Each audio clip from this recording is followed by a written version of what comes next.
Assalamualaikum warahmatullahi wabarakatuh.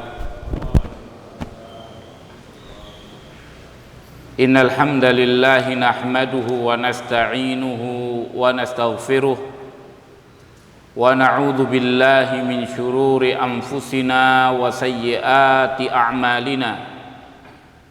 May yahdihillahu fala mudilla lahu wa may yudlil fala hadiya lah.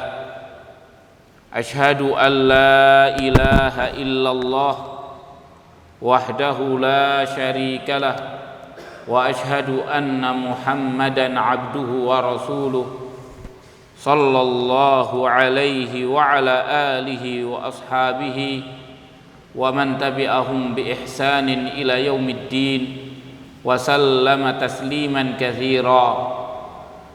Qala Allah Ta'ala fi kitabihil karim, ya ayyuhalladzina amanu taqullaha haqqa tuqatih wa la tamutunna illa wa antum muslimun. Amma ba'd, ayyuhal ahibba, ikhwani wa akhawati fillah, jamaah salat subuh yang dirahmati Allah.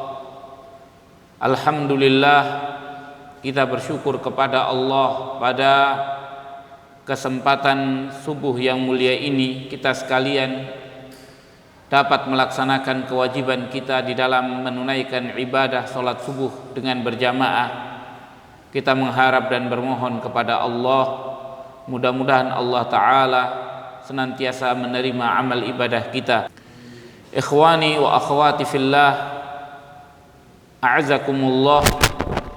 Pada kesempatan yang mulia ini kita melanjutkan kajian kita di dalam mengkaji kitab Masail al-Jahiliyah, permasalahan-permasalahan jahiliyah. Kita sampai pada permasalahan yang ke-35, yaitu apa yang dikatakan oleh muallif Syekh Muhammad ibn Abdul Wahhab rahimahullahu ta'ala, di antara masalah daripada permasalahan-permasalahan jahiliyah yang ke-35 adalah at-ta'abbud bitahrimil halal kama ta'abbadu bisyirk. Beribadah dengan cara mengharamkan perkara yang halal, beribadah kepada Allah Ta'ala dengan cara mengharamkan perkara yang halal, sebagaimana pula mereka beribadah kepada Allah Subhanahu wa Ta'ala dengan cara syirik, yakni menghalalkan sesuatu yang haram.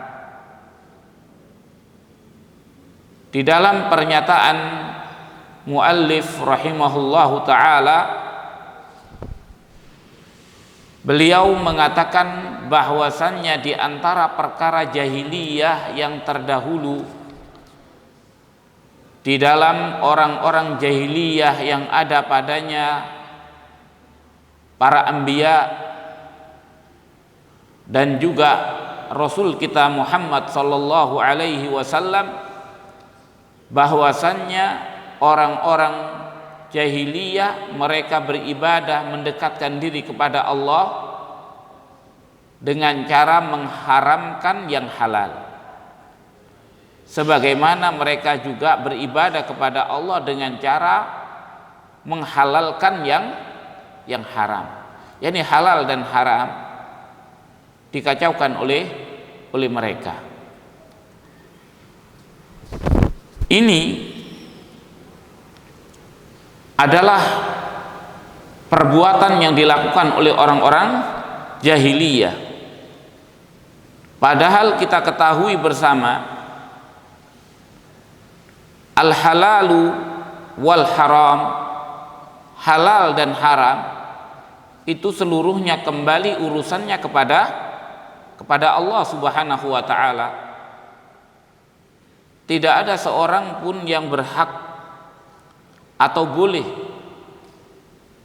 menganggap sesuatu itu halal dari dirinya, sebagaimana tidak boleh menganggap sesuatu yang haram dari dirinya. Makanya Allah tabaraka wa taala mengatakan di dalam Al-Qur'an, wala taqulu lima tasifu alsinatukumul kadhiba hadza halalun wa hadza haramun litaftaru 'ala Allahil kadhiba innal ladzina yaftaruna 'ala Allahil kadhiba la yuflihun mata'un qalilun wa lahum 'adzabun alim.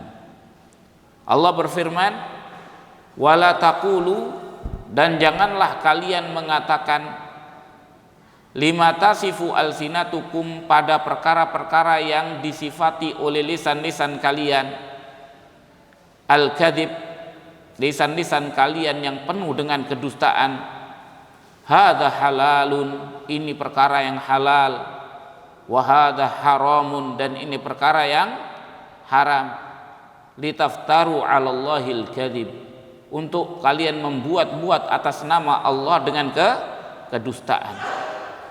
Innal ladzina yaftaruna 'alallahil kadzib, sesungguhnya orang-orang yang membuat perkara-perkara yang dusta atas nama Allah, la yuflihun, mereka tidak akan pernah bahagia, mereka tidak akan pernah menang.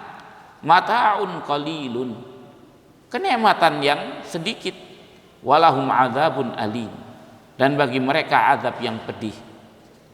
Di dalam ayat yang mulia ini Allah tabaraka wa ta'ala melarang untuk seseorang mengatakan ini halal, itu haram dari diri mereka, karena halal dan haram itu seluruhnya kembali kepada Allah subhanahu wa ta'ala. Dan orang-orang ahlul jahiliyah, mereka dahulu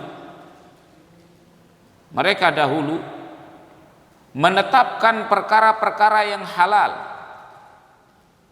sebagai sesuatu yang haram dari diri mereka, dan mereka melakukan itu semua dengan anggapan dan keyakinan bahwasannya mereka mendekatkan diri kepada Allah, mendekatkan diri kepada Allah dengan cara mengharamkan perkara-perkara yang halal. Allah subhanahu wa ta'ala berfirman di dalam surat Al-An'am ayat 137 sampai 140, dikatakan oleh Allah, wa kadzalika zayyana likatsirin minal musyrikina qatla auladihim syuraka'uhum liurduhum waliyalbisu alaihim dinahum walau sya'allahu ma fa'aluhu fadharhum wa ma yaftarun. Dikatakan oleh Allah, dan demikianlah zayyana likatsirin minal musyrikin, menghiaskan untuk kebanyakan daripada orang-orang musyrikin, membunuh anak-anak mereka, sesembahan-sesembahan mereka, menghiaskan kepada mereka tentang membunuh anak-anak mereka itu dalam bentuk pengorbanan dengan anak-anak mereka itu adalah sesuatu yang indah, sesuatu yang baik, dihiaskan oleh orang-orang oleh sesembahan mereka, liurduhum, untuk supaya sesembahan itu membinasakan mereka, waliyalbisu dinahum, dan agar supaya sesembahan itu liyalbisu alaihim dinahum, mengacaukan kepada mereka agama mereka. Walau sya'allah, dan seandainya Allah menghendaki, ma fa'aluhu, niscaya mereka tidak akan melakukannya. Fadharhum wa ma yaftarun, maka tinggalkanlah mereka dan apa yang mereka lakukan. Wa qalu, mereka berkata, hadhihi an'amun wa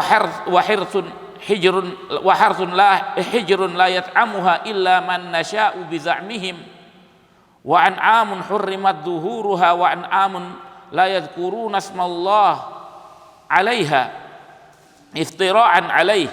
Dikatakan, dan mereka berkata, ini adalah binatang ternak, wa harth, dan juga kebun, hijrun, layak, ini dibatasi, layat amuha, tidak boleh memakan binatang ternak dan hasil kebun ini, illa man nasya, kecuali siapa yang kami kehendaki, bizamihim, dengan sangkaan mereka.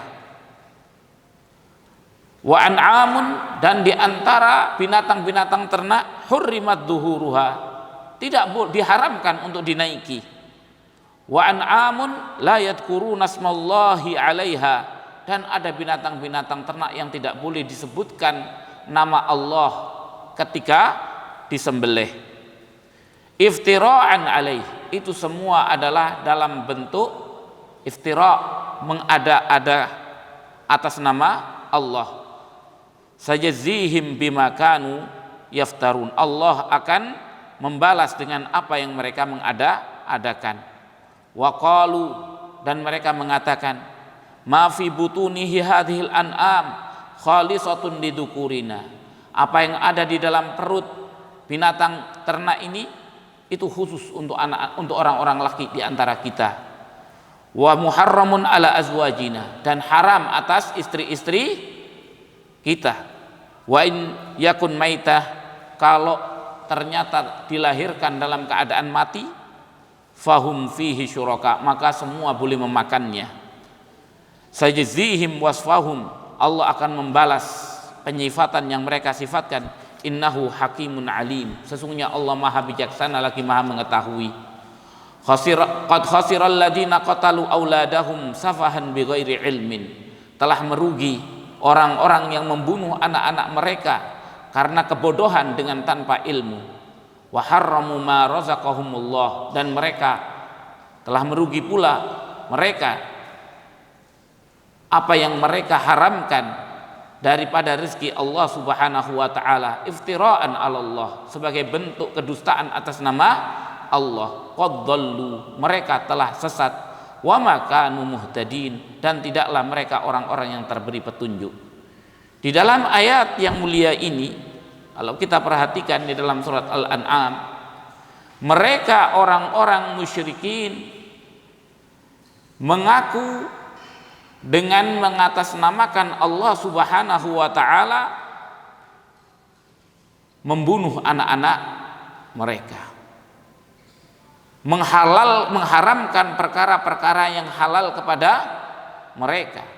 Demikian juga mereka menghalalkan perkara yang haram dan mengharamkan perkara yang halal. Maka inilah yang terjadi pada mereka orang-orang musyrikin, dan semua itu mereka lakukan dengan mengatasnamakan Allah tabaraka wa taala, mengatasnamakan Allah tabaraka wa taala. Maka di antara bentuk peribadatan mereka kepada Allah dengan mengharamkan yang halal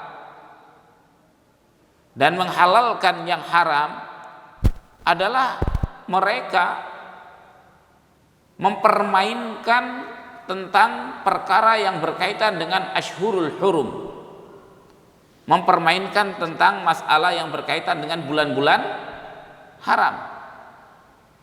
Mereka meyakini adanya bulan-bulan haram yang diharamkan untuk berperang, tapi ketika mereka didesak oleh kebutuhan untuk berperang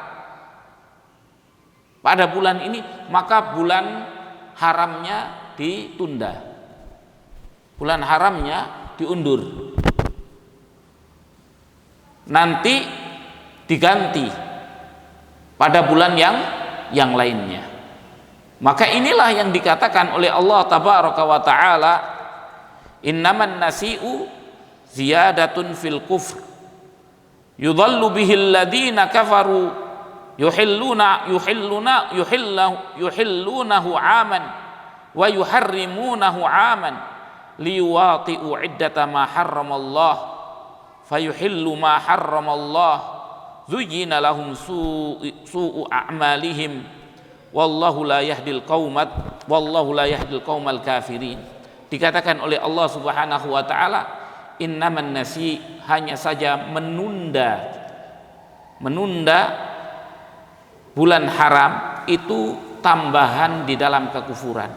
Mereka itu sudah kufur, kemudian mereka mempermainkan syariat Allah Subhanahu wa taala dengan mengajukan mengundurkan.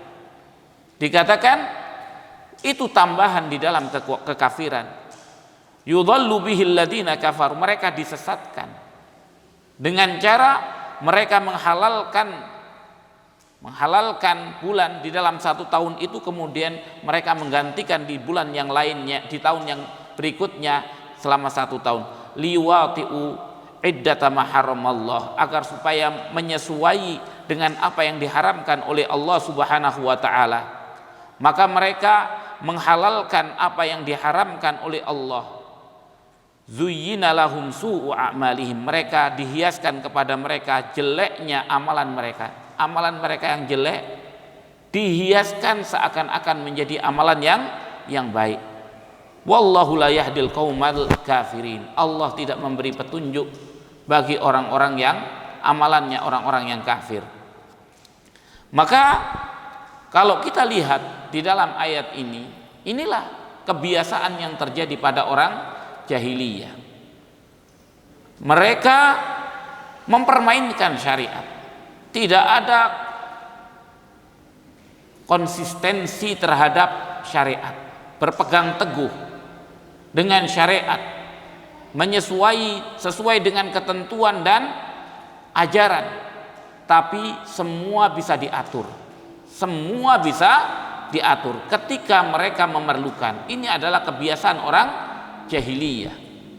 Apalagi kemudian perkara-perkara yang berkaitan dengan tauhid, dengan kesyirikan, bahkan mereka kemudian membenarkan kesyirikan dan menganggap kesyirikan itu sebagai suatu bentuk agama, dengan mengubah ajaran agama yang datang dari Allah Subhanahu wa taala, dan mereka tidak malu mengatasnamakan Allah dengan agama kesyirikan, mengatasnamakan Allah Subhanahu wa taala dengan agama kesyirikan. Dianggap agama Allah itu adalah agama kesyirikan. Maka inilah kenyataan yang terjadi pada orang jahiliyah, dan bukan hanya orang-orang musyrikin, tapi itu pula terjadi pada orang-orang ahlul kitab dari kalangan Yahudi maupun Nasara.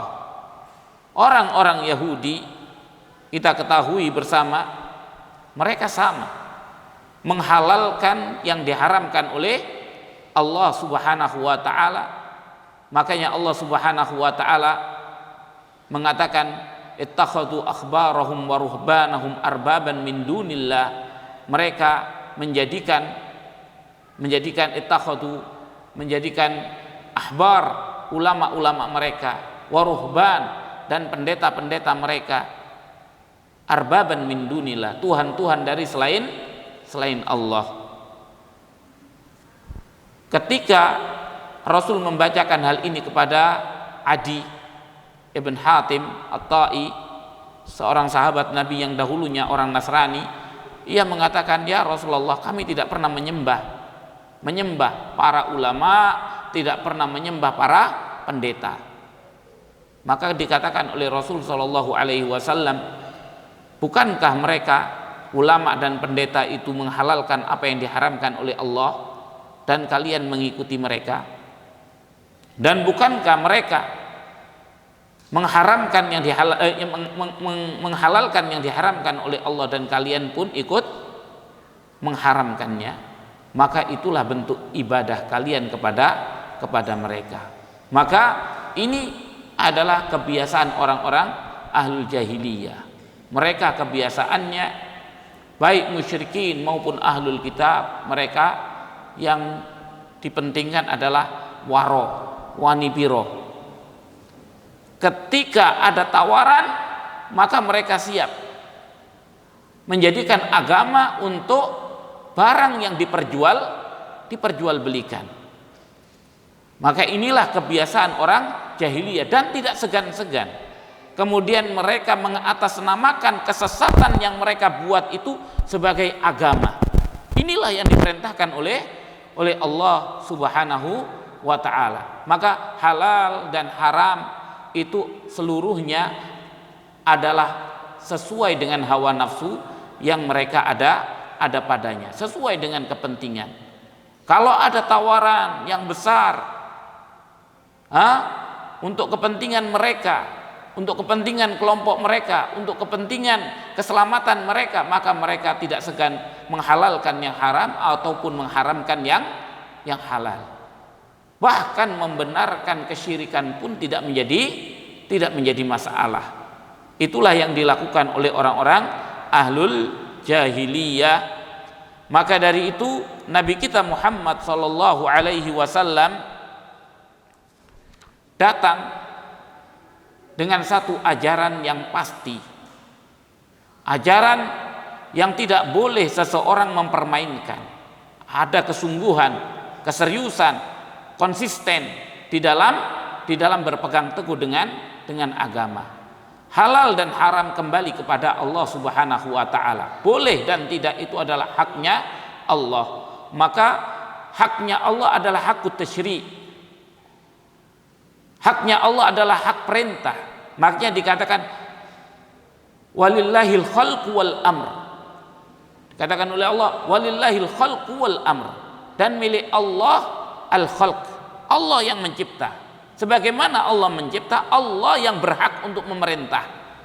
Memerintah ini boleh, memerintah ini tidak boleh, ini wajib, ini tidak wajib, ini haram, semuanya haknya Allah. Makanya Allah sebagaimana Allah Ta'ala yang mencipta, maka Allah yang berhak untuk memerintah, melarang, membuat syariat. Maka barang siapa yang menempatkan dirinya pada posisi ia boleh boleh memerintah, boleh melarang dan lain sebagainya, maka ia telah menantang Allah Subhanahu wa ta'ala di dalam kekuasaannya, menantang Allah Tabaraka wa ta'ala di dalam kekuasaannya. Maka inilah yang terjadi.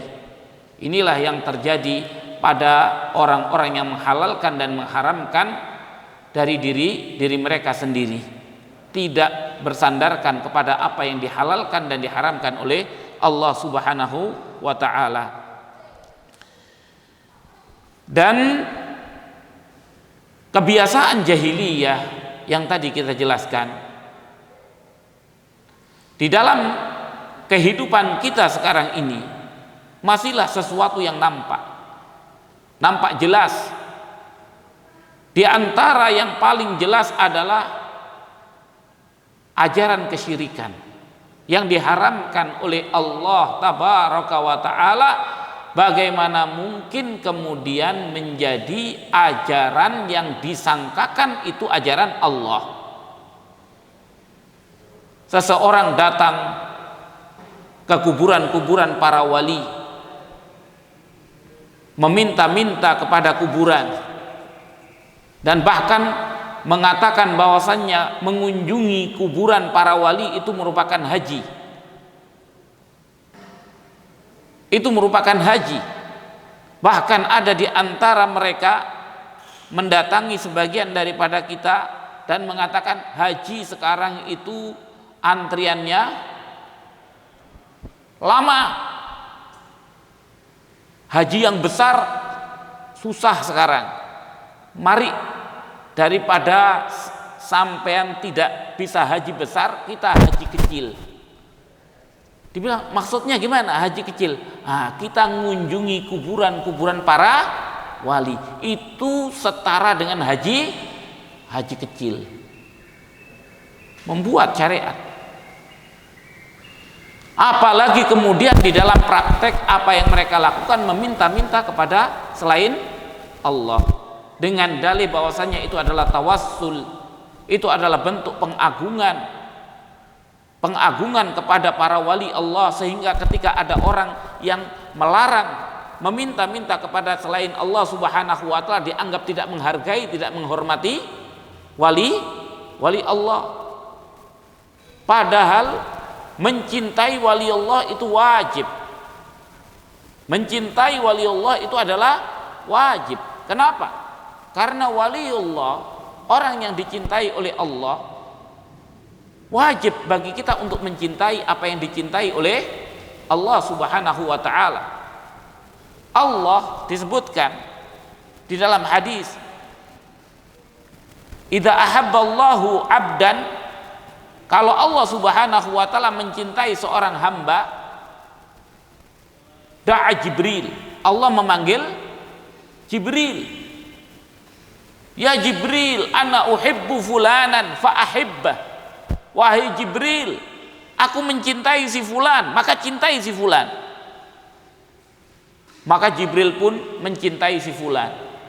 Kemudian Jibril menyeru kepada penduduk langit, innallaha ahabba fulanan, sesungguhnya Allah mencintai si fulan, fa ahibbuh, maka cintailah si fulan. Maka para malaikat pun mencintai, maka kemudian dijadikan orang tersebut bisa diterima di muka bumi, dicintai oleh manusia. Orang-orang yang mencintai Allah pasti mencintai orang yang dicintai oleh Allah. Kemudian apakah hal ini kemudian membenarkan seseorang melakukan kesyirikan, memberikan haknya Allah kepada selain Allah Subhanahu wa taala? Maka ini yang terjadi. Banyaknya ziarat yang bid'ah. Yang dimaksud dengan bid'ah, tata cara berziarah yang bid'ah, bertawassul dan meminta-minta kepada selain Allah, meminta kepada orang yang meninggal. Kadang di antara mereka minta kepada orang yang dianggap wali kesembuhan, padahal dia tahu wali itu sendiri sakit, mati karena sakit, nggak bisa menyembuhkan dirinya sendiri. Kemudian dia meminta kesembuhan. Maka ini sesuatu yang bodoh, sesuatu yang bodoh. Inilah jahiliyah yang ada.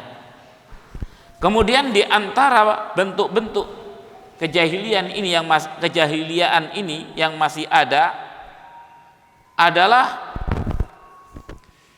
apa yang dilakukan oleh orang-orang sufi ketika mereka mengharamkan sebagian jenis daripada makanan, dan mereka anggap itu sebagai bentuk taqarrub ilallah, mendekatkan diri kepada Allah Subhanahu wa taala. Mengharamkan daging karena daging itu membawa ini syaitaniyah, kekuatan syaitaniyah yang kemudian seseorang bisa menjadi buas dan lain sebagainya. Padahal kita tahu semua Rasul Shallallahu Alaihi Wasallam, para sahabat semuanya makan daging. Sebagaimana pula sebagian orang-orang sufi, mereka membenarkan beribadah dengan cara yang tidak benar.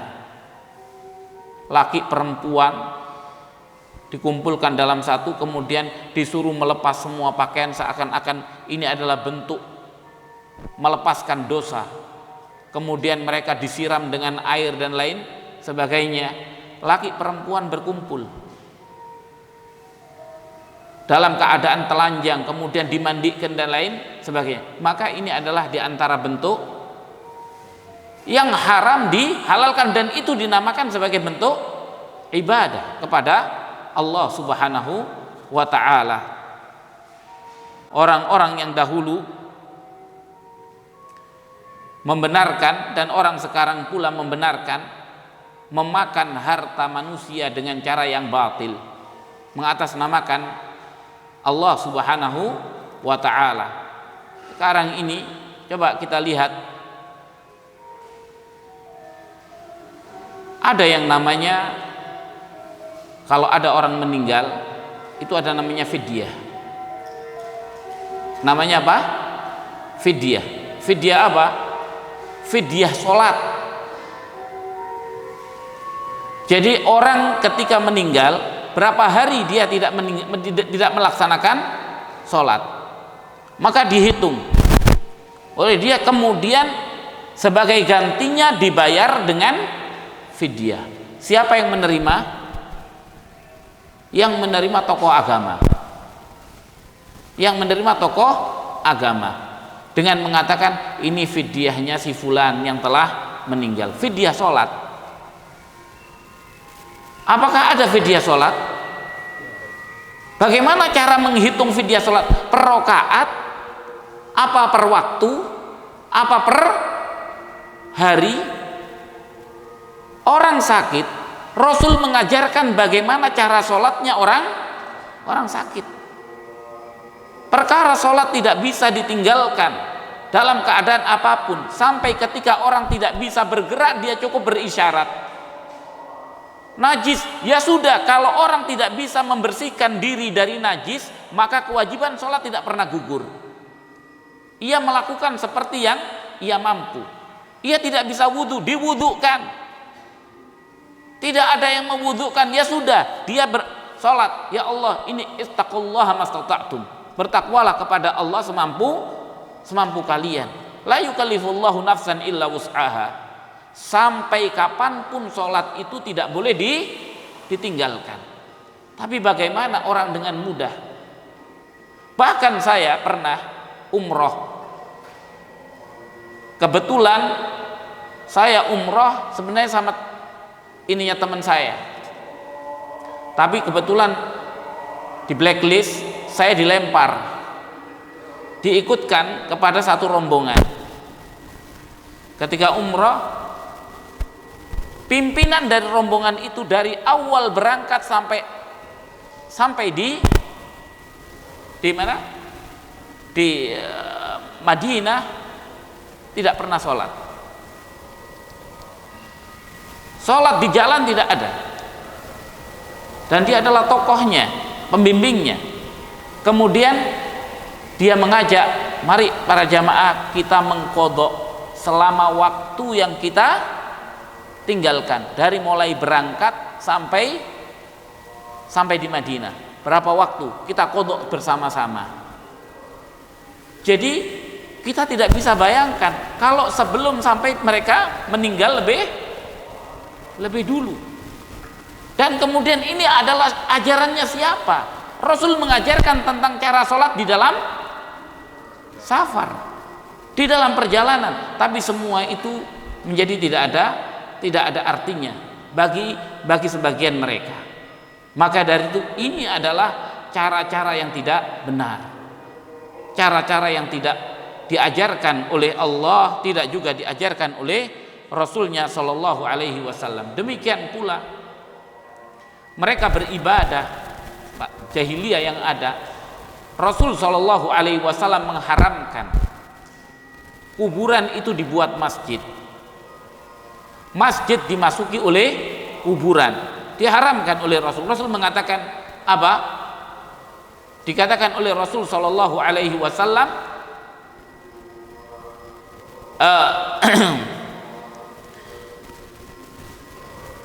inna min syirarin nas indallah man ittakhadha qubur anbiya'ihim masajid. Sesungguhnya dari sejelek-jeleknya manusia di sisi Allah Subhanahu wa taala adalah orang yang menjadikan kubur para nabi mereka sebagai masjid. Wa andal masjid tidak boleh digabungkan dengan kuburan. Kuburan tidak boleh dibangun menjadi masjid. Ini adalah sesuatu yang sudah pasti. Akan tetapi apa yang terjadi sekarang ini? Masjid yang tidak ada kuburannya kosong. Masjid yang di dalamnya dimasuki kuburan, banyak orang yang kunjung. Dan itu menganggap sebagai suatu keutamaan bagi masjid. Masjid itu menjadi utama ketika di dalamnya ada kuburan.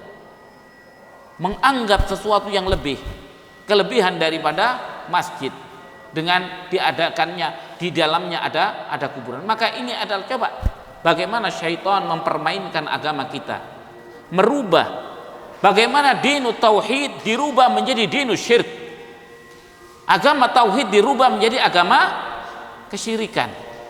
Maka inilah yang terjadi, inilah yang terjadi.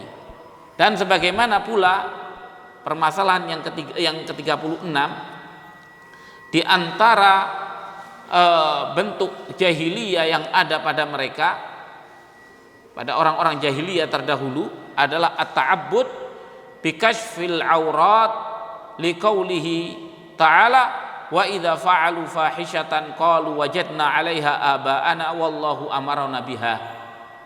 Dikatakan permasalahan yang ke-36 adalah menyembah Allah Subhanahu wa taala dengan cara membuka aurat.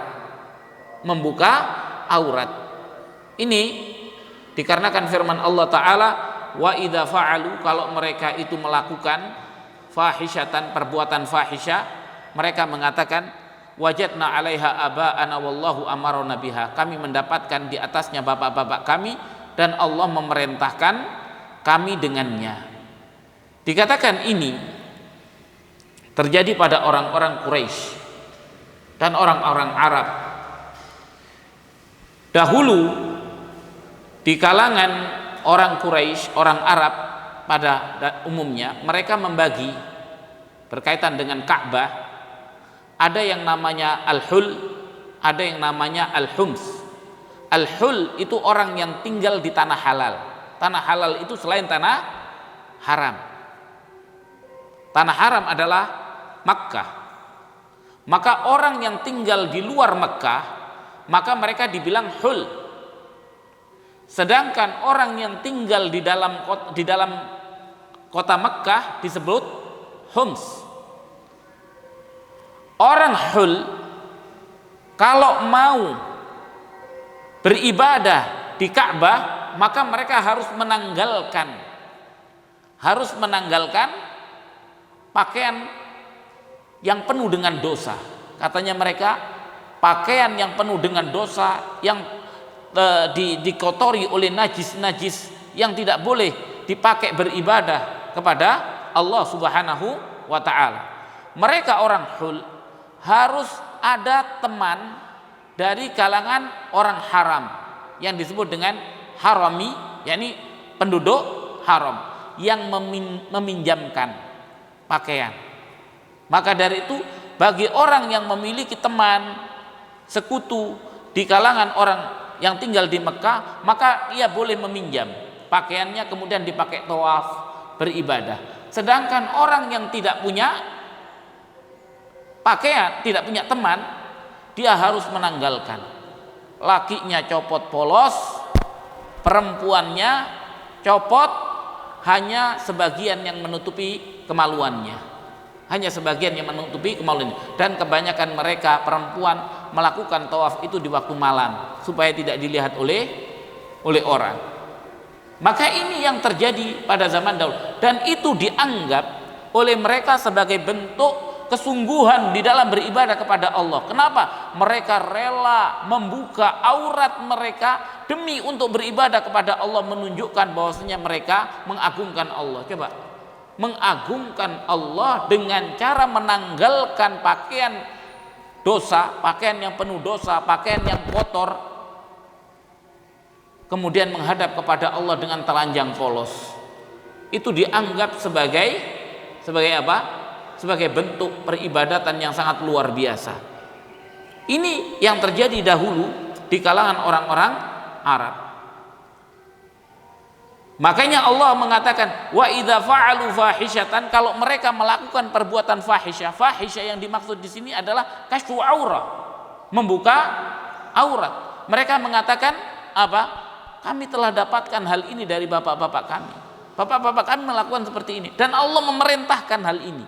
Allah yang memerintahkan. Coba, mereka berdusta atas nama Allah Subhanahu wa ta'ala. Allah tidak pernah memerintahkan sesuatu yang berbentuk fahisyah seperti ini.